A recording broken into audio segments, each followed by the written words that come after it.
하나님의 말씀 누가복음 22장 31절부터 34절입니다. 화면에 나오는 성경을 읽으시거나 또 성경을 찾으셔서 함께 성경을 보시는 여러분 되길 바랍니다. 시몬아 시몬아 보라, 사탄이 너희를 밀 까부르듯 하려고 요구하였으나 그러나 내가 너를 위하여 네 믿음이 떨어지지 않기를 기도하였노니 너는 돌이킨 후에 내 형제를 굳게 하라. 그가 말하되 주여 내가 주와 함께 오게도 죽는 데에도 가기를 각오하였나이다. 이르시되 베드로야 내가 네게 말하노니 오늘 닭 울기 전에 네가 3번 나를 모른다고 부인하리라 하시니라. 아멘. 할렐루야. 한 주간 잘 지내셨습니까? 이제 5월을 맞이했습니다. 5월은 가정의 달입니다. TV에 나오는 정부 구호를 보면 가정에 머물라, 생명을 보존하라, 그런 구호를 볼 수가 있습니다. 이것을 우리말로 의역해서 풀어 쓰면 가족과 함께 지내라, 그러면 생동감이 넘칠 것이다. 가족과 함께 지내라, 그러면 행복할 것이다. 그런 내용입니다. 이왕의 사회적 격리를 지키는데 좀 더 즐겁게 가정에서 가족과 함께 행복하게 지내시는 여러분 되기를 축복합니다. 요즘 일본에서는 코로나 이혼이 급증하고 있답니다. 강제 격리로 인해서 남편들이 집 안에만 있으니까 아내들이 견디지 못해서 이혼하는 사례들이 많답니다. 새로운 단어도 생겼다는데 코로나 디보스, 한국말로는 코이라고 그렇게 하고 영어로는 코보스라고 하나요? 서로 섬기고 아끼는 그리스도의 사랑을 가족에게 실천하여 가정의 화목을 이루는 여러분 모두가 되기를 바랍니다. 호주에서도 코로나 바이러스 때문에 분노, 또 불안, 우울증, 심한 스트레스, 이러한 정신적인 증상들이 많이 나타난다고 합니다. 성령님의 위로와 격려로 심리적 안정을 유지하시고 또 서로 말과 섬기는 행동으로 힘을 북돋아 사회적 격리 현상도 다 극복하시기를 바랍니다. 아멘. 오늘은 예수님께서 베드로가 예수님을 부인할 것을 미리 말씀하시며 그를 위해 기도하고 그가 결국 좌절을 딛고 회복하게 하는 그러한 본문으로 은혜를 나누겠습니다.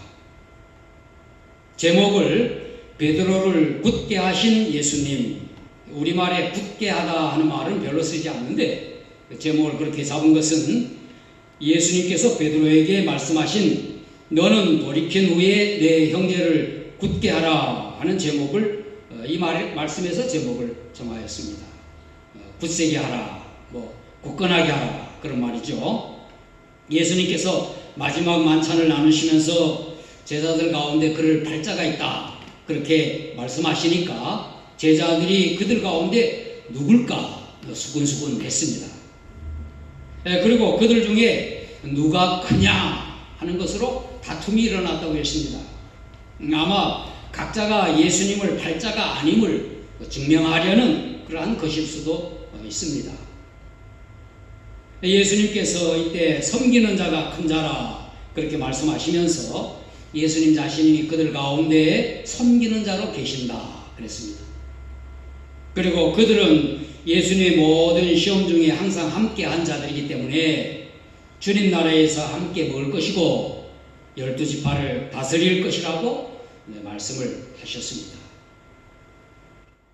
이어 베드로에게 그의 원이름, 본 이름을 2번이나 부르면서 사탄의 시험이 있을 것을 말씀하시고 또 예수님께서 그를 위해 기도하신다고 말씀했어요. 그리고 돌이킨 후에 다른 형제들을 굳게 하라 그렇게 하셨죠. 이 내용은 누가복음에만 나오는 독특한 말씀입니다. 마태복음, 마가복음 그리고 요한복음에서는 예수님께서 베드로가 예수님을 부인할 것에 대한 말씀만 기록했습니다. 그러나 누가복음에서는 이제 이 말씀 이어서 베드로가 다 굴기 전에 3번 예수님을 모른다 부인할 것을 말씀을 하셨습니다. 누가가 독특하게 기록한 오늘 본문 말씀이 베드로가 예수님을 모른다고 부인한 후에 통곡하며 회개해서 회복할 수 있었던 그 배경이 되는 것이죠. 베드로가 가룟 유다와 다르게 회개할 수 있었던 것은 예수님께서 그를 위해 기도하셨고 또 그를 굳게 하셨기 때문입니다. 이 말씀을 통해서 여러분과 저도 시험에 들 수 있으나 예수님께서 확실히 우리를 붙잡아 주시고 성령께서 여러분을 위해서 기도하시기 때문에 망하지 않는다는 것을 확신하시길 바랍니다. 그리고 여러분도 다른 사람을 위해 기도하며 위로하는 말과 격려하는 말을 통해서 넘어진 자들을 일으키는 여러분 모두가 되기를 바랍니다. 먼저 예수님께서 베드로의 연약함을 아시고 그가 예수님을 부인할 것을 미리 말씀하셨습니다. 제자들이 마지막 만찬석에서 누가 크냐고 서로 다툴 때 단연 베드로가 제일 목소리가 크지 않았겠는가 그렇게 제가 생각해요. 왜냐하면 예수님께서 너희는 나를 누구라 하느냐 그렇게 물었을 때에 제일 먼저 베드로가 저는 그리스도시요 살아계신 하나님의 아들이십니다 그렇게 크게 대답했거든요. 그래서 예수님께서 베드로에게 베드로라고 하는 이름을 줬죠. 시몬에게.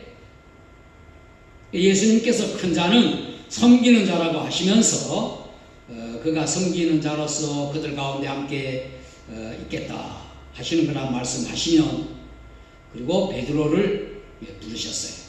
시몬아 시몬아 베드로의 본래의 이름을 2번이나 불렀습니다. 이 예수님께서 시몬아 시몬아 2번이나 베드로의 원 이름을 부른 것은 베드로의 연약한 그 인간 베드로는 연약하다 베드로도 연약하다 하는 것을 깨우쳐 주시기 위함이었습니다. 그리고 사탄의 공격이 있다고 하는 말씀을 하셨죠. 그러자 베드로가 말하기를 주여 내가 주와 함께 오게도 죽는 데에도 가기를 각오하여 나이다 이렇게 말했죠. 그랬더니 예수님께서 베드로야 내가 네게 말하노니 오늘 다 굶기 전에 네가 3번 나를 부인하리라 이렇게 말씀을 하셨어요. 예수님은 베드로의 연약함을 아시고 그가 자기를 부인할 것을 미리 말씀하셨던 것입니다. 이 말씀은 그가 그렇게 부인할지라도 그를 용서하시겠다 하는 의미가 담겨져 있는 것입니다. 그 후에 베드로가 예수님을 모른다고 3번 부인하는 장면을 4복음서는 다 기록하고 있습니다. 그런데 유독 누가복음에서만 베드로가 3번째 나는 내가 하는 말을 알지 못하노라 그렇게 했을 때 닭이 울었어요. 그때에 주께서 돌이켜 베드로를 보시니 베드로가 주의 말씀이 생각나서 밖에 나가서 심히 통곡하며 울었다고 했습니다. 예수님께서 돌이켜 베드로를 보셨다고 했습니다. 베드로의 연약함을 아셨고 그가 부인할 것을 미리 말씀을 또 하셨고 지금은 돌이켜 그를 바라보시는 것입니다. 예수님의 사랑이 느껴지는 대목이 아닙니까? 우리의 연약함을 아시는 주님께서 우리를 돌이켜 보시는 것입니다. 여러분 어떻습니까? 우리도 연약한 인간입니다. 눈에 보이지도 않게 작은 바이러스 하나에도 두려워 벌벌 떨고 약간의 고통에도 우리 스스로는 그 박해를 견뎌내지 못합니다. 대학생 때 민주화 운동을 했던 후배들이 있었는데 그들은 감옥에도 다녀왔다고 했습니다. 그곳에서 고문도 받았다고 그렇게 얘기를 했습니다. 그런데 그들이 말하기를 아무리 독한 사람도 사흘만 잠을 안 재우고 고문을 하면 다 실토를 하고 거짓 자백이라도 하면서 살려달라고 한답니다. 초기 그리스도인들과 또 기독교 역사, 교회 역사에서 박해를 견디고 영광스럽게 순교자들이 된 분들은 인간의 힘으로 그렇게 된 것이 아니에요. 하나님께서 그런 힘과 용기를 주신 것입니다. 우리 모두는 다 연약합니다. 우리가 예수 그리스도를 믿는다는 이유로 혹 박해를 받거나 고난이 닥칠 때 우리는 다 넘어질 수밖에 없습니다. 약간의 유혹에도 우리는 흔들리죠. 이런 우리를 예수님께서 다 아시는 것입니다. 우리가 넘어지고 실패할 것을 아시면서 우리를 도와주시겠다고 말씀하시는 겁니다. 얼마나 큰 하나님의 은혜입니까? 하나님의 은혜이죠. 히브리서 4장 15절 말씀에 보면 우리에게 있는 대제사장은 우리의 연약함을 동정하지 못하실 리가 아니요 모든 일에 우리와 똑같이 시험을 받으시니로되 죄는 없으시니라 그랬습니다. 예수님은 우리의 연약함을 아시고 동정하신다는 것입니다. 그러므로 우리는 불쌍히 여김을 받고 돕는 은혜를 받기 위해서 은혜의 보좌 앞에 날마다 나아가야 하는 것입니다. 여러분과 우리 모두는 우리의 연약함을 또 우리의 부족함을 깨닫고 언제나 성령님의 도우심을 구하고 주님을 의지하는 삶을 살아야 할 것입니다. 그리고 두 번째는 예수님께서 베드로를 위해서 기도하셨다고 했습니다. 예수님께서 베드로에게 말씀하셨어요. 31절과 32절에 보라 사탄이 너희를 밀가부르듯 하려고 요구하였으나 그러나 내가 너를 위하여 내 믿음이 떨어지지 않기를 기도하였노니 너는 돌이킨 후에 내 형제를 굳게 하라. 사탄의 유혹과 핍박이 엄청날 것이라고 하는 예고입니다. 밀가부르듯 이 말은 요즘 말로 하면 달달 볶는다 그런 말이에요. 사탄의 유혹과 핍박은 아주 집요합니다. 그러나 예수님께서 베드로를 위하여 기도하셨다고 했습니다. 그의 믿음이 떨어지지 않기를, 베드로의 믿음이 떨어지지 않기를 위해서 기도하셨다는 거죠. 그리고 우리 예수님께서 기도하셨다면 아무 걱정이 없지 않습니까?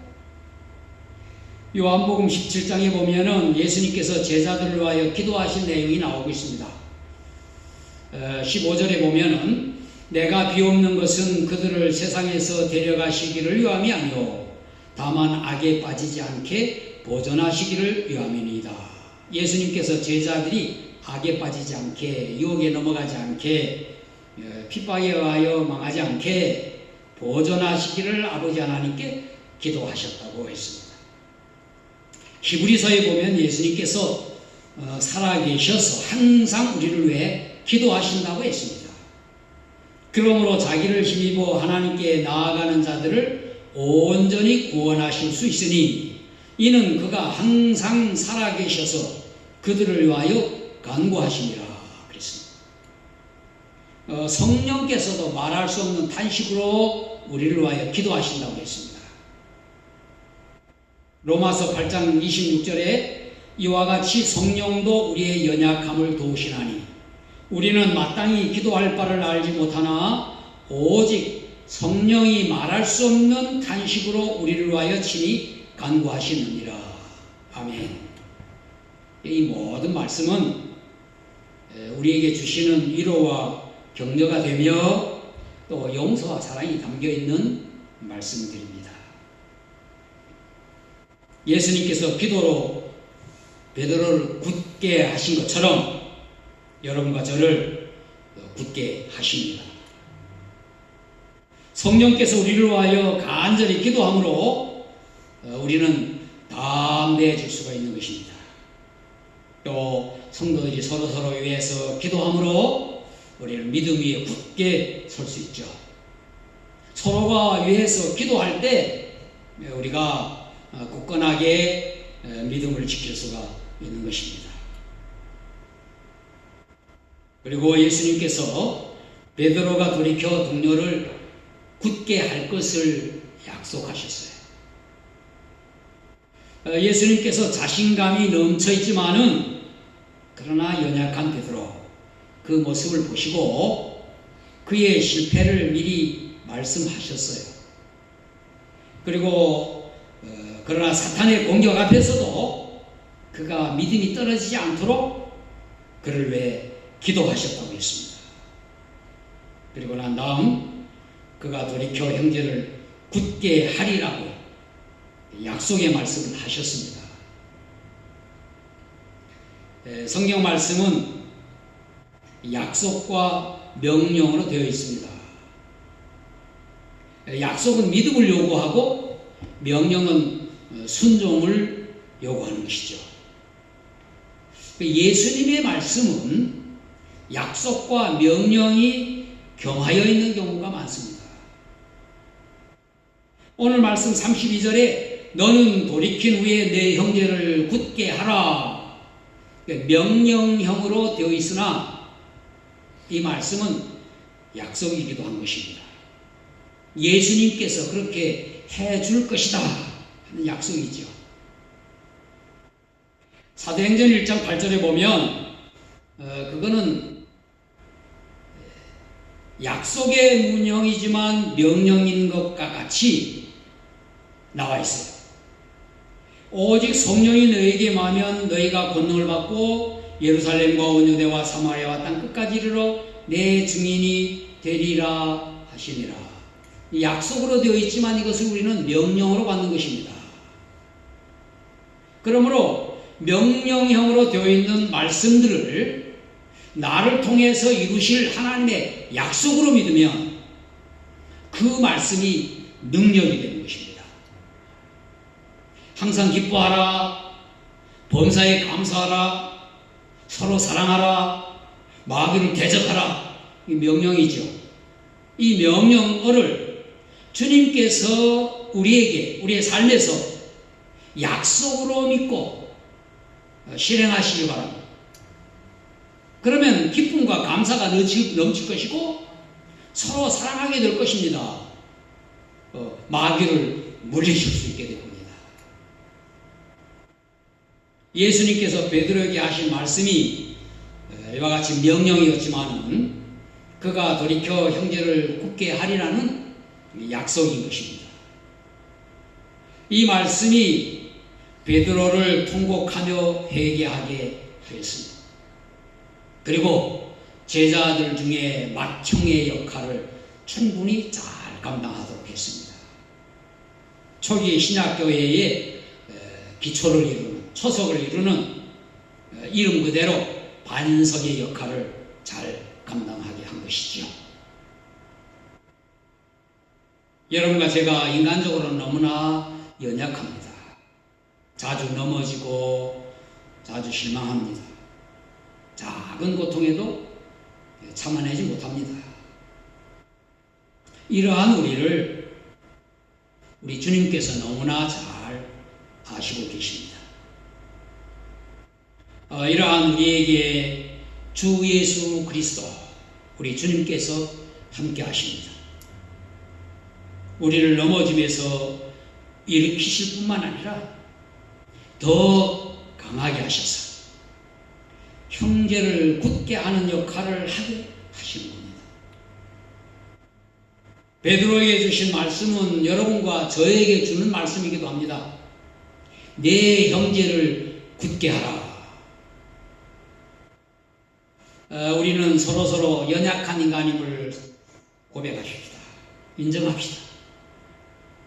자신에게도 또 다른 사람에게도 사탄의 유혹과 시험을 내 혼자서는 이겨낼 수 없는 연약한 존재임을 스스로 인정할 때 우리는 겸손해질 수 있습니다. 그런 마음으로 다른 사람을 바라볼 때 정죄하거나 비난하지 않습니다. 연약한 형제니까. 그리고 서로서로를 위해서 더 많이 기도하십시다. 목회자들을 위해서도 기도하십시오. 목회자도 넘어질 수가 있는 연약한 인간입니다. 특별히 우리들 가운데 몸이나 마음이 약한 분들을 위해서 더 많이 기도하십시다. 그리고 붙들어 주십시다. 이렇게 하는 것이 예수님께서 베드로에게 하셨듯이 우리가 사람들을 굳게 하는 것입니다. 우리에겐 형제를 굳게 하라는 사명이 있습니다. 이 사명은 주님께서 우리를 회복시켜 굳게 하시고 다른 사람을 굳게 하리라는 약속도 담겨져 있는 것입니다. 어려운 시기를 지내는 우리 모두 서로서로 굳게 하는, 굳세게 하는, 굳건하게 하는, 강건하게 하는 그런 믿음의 공동체를 이루십시다. 할렐루야. 다 같이 기도하십시다. 하나님 아버지의 은혜와 사랑을 감사드립니다. 5월 첫 주일을 맞이하여 우리가 예배당에 모여 예배를 드리지 못하지만 각 가정과 있는 곳에서 예배에 참여하게 하심을 감사드립니다. 우리가 다 사단의 유혹과 시험에 넘어질 수밖에 없는 연약한 인간입니다. 이것을 우리 주님께서 잘 아시고 도와주신다고 하시고 도와주시니 감사합니다. 주님께서 우리를 긍휼히 여기셔서 우리를 위해 기도하시고 능력을 주시고 우리가 넘어질지라도 일으키시고 침체되었더라도 회복시켜 주시니 감사합니다.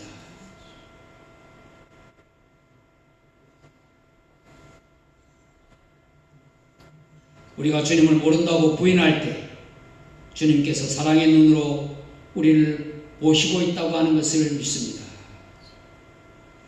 바로바로 회개하는 저희들 되게 하여 주옵소서. 우리가 서로를 위해 기도하며 서로 붙들어주며 넘어질 때 일으켜 세워주는 자가 되게 하여 주옵소서.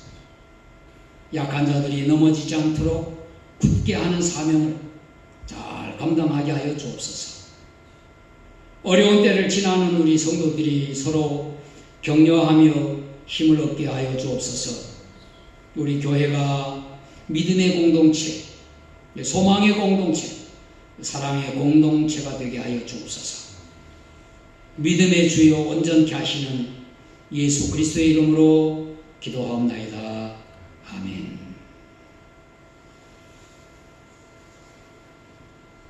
다 같이 342장 찬송 하시겠습니다.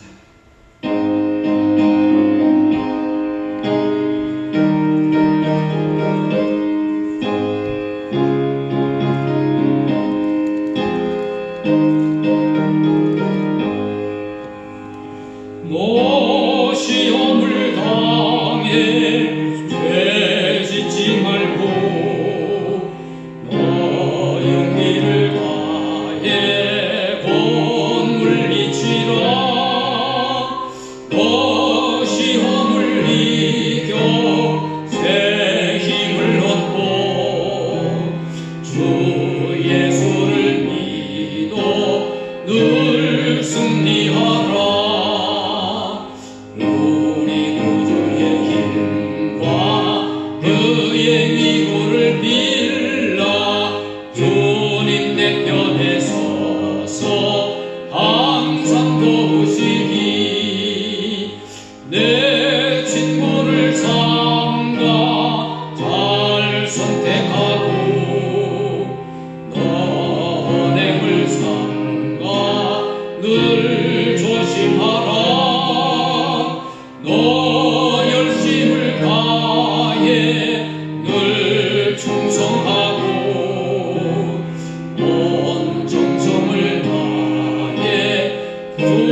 주님 내 편에 서서 항상 도우시니 잘 이기는 자는 상 받으리니 넌 낙심치 말고 늘 전진하라 내 구세주 예수 힘 주시리니 주 예수를 믿어 늘 승리하라 우리 구주의 힘과 그의 위로를 빌라 주님 내 편에 서서 항상 도우시리. 아멘. 우리가 시험을 당하여도 죄 짓지 않고 물리치게 하여 주옵소서. 예수님 이름으로 시험을 이기고 승리하게 하여 주옵소서. 성도들끼리 서로 사랑하며 서로를 위해 기도하게 하여 주옵소서. 서로 격려하여 굳게 하여 주옵소서. 말과 행동에서 주의하며 열심으로 주님을 섬기게 하여 주옵소서. 주님께서 주실 상을 바라보며 믿음의 행진을 하게 하옵소서. 주님의 위로와 도움을 구하는 저희가 되게 하여 주옵소서. 코로나 바이러스의 공포가 우리를 불안하지 않게 하시며 한 주간도 예수님 이름으로 승리하는 저희를 되게 하여 주옵소서. 어서 자유롭게 모여 찬송하며 예배드리고 서로 교제하는 시간이 오게 하여 주옵소서. 이제는 우리의 연약함을 아시고 격려하시는 예수 그리스도의 은혜와 아버지 하나님의 거룩하신 사랑하심과 서로 위해 기도하며 굳게 하도록 권능을 부여하시는 성령님의 충만하심 우리 모든 성도에게 있기를 예수님 이름으로 간절히 축원하옵나이다. 아멘.